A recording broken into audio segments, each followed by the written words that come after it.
Hello. So today is June 1st, and today is a feast day for Saint Justin. It's also the feast day of Mary, Mother of the Church. And we've read some stories about Mary. But today we're going to think about Saint Justin because Justin is your dad's name. So I thought, wouldn't that be cool to have a story about Saint Justin? So when I say your dad's name, I'm talking to my grandchildren from Charity and Justin.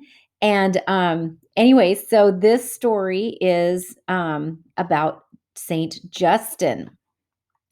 Now, Saint Justin was an early Christian from Nablus on the West Bank. Now, this is not in America. This is a totally different side of the world, different country.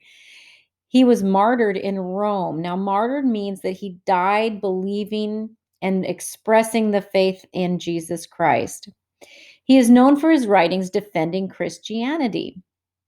He was an early Christian apologist. Now, an apologist, these are all big words for kids, but an apologist is someone who argues in defense of something that is controversial. And at that time, believing in Jesus Christ was controversial. So he believed in it so much that he argued for Jesus Christ. And then that, of course, is why they didn't like that. So that's why they killed them, which is kind of sad. So anyway, boy, Saint Justin, woohoo.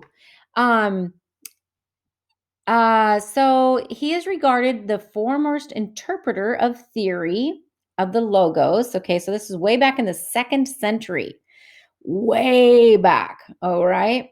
So that's like, let's see, 2nd century, we're in the 2000s. So that was a lot of years ago. So some of his students also believed in the faith and they were martyred with him. All right. So most of his works are lost, but 2 of his dialogues did survive. And you could someday, when you grow up, if you wanted to, look at those. He was very passionate and defended the morality of Christian life. And he tried to convince the Roman emperor to abandon the persecution of these new sects, these new people that were trying to talk about Jesus Christ.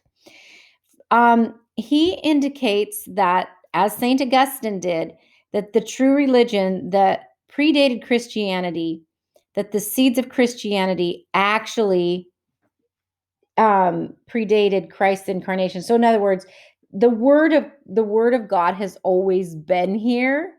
And so anyway, that just goes into all that stuff. These guys were so smart and they spent so much time trying to teach people. They're like teachers trying to teach the world about the Bible and about Jesus and about God. And so the most that we know is that he was born in the year 100.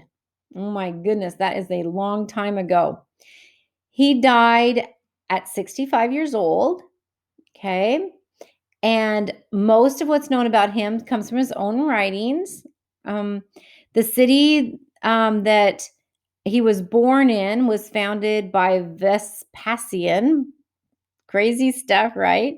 After in the aftermath of the destruction of Jerusalem, he suffered martyrdom. We already talked about that.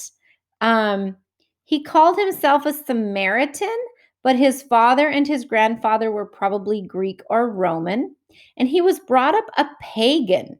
So a pagan means that they don't believe in God. Okay, that there's they might believe in a higher power, but not not believing in Jesus or God. Okay. It seems that he had some property, so he had a little bit of wealth maybe, and he studied philosophy and converted to Christianity. So he changed away from his pagan life and became a Christian. And he devoted the rest of his life to teaching what he considered the true philosophy. And so, anyway, I just thought you might want to know a little bit about Saint Justin. So, this right here is saying a bearded Justin martyr presenting an open book to a Roman emperor. So, that was an engraving that was made. And here's some relics of Saint Justin in the early church. Okay. So, this is interesting. This altar is dedicated to Saint Anne and Saint Joachim. Those are Mary's parents. All right. And then there's some other writings from Justin, the philosopher. Okay.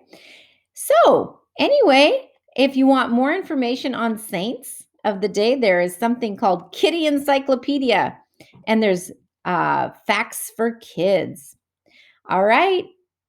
I hope you enjoyed this kind of a deep story about Saint Justin.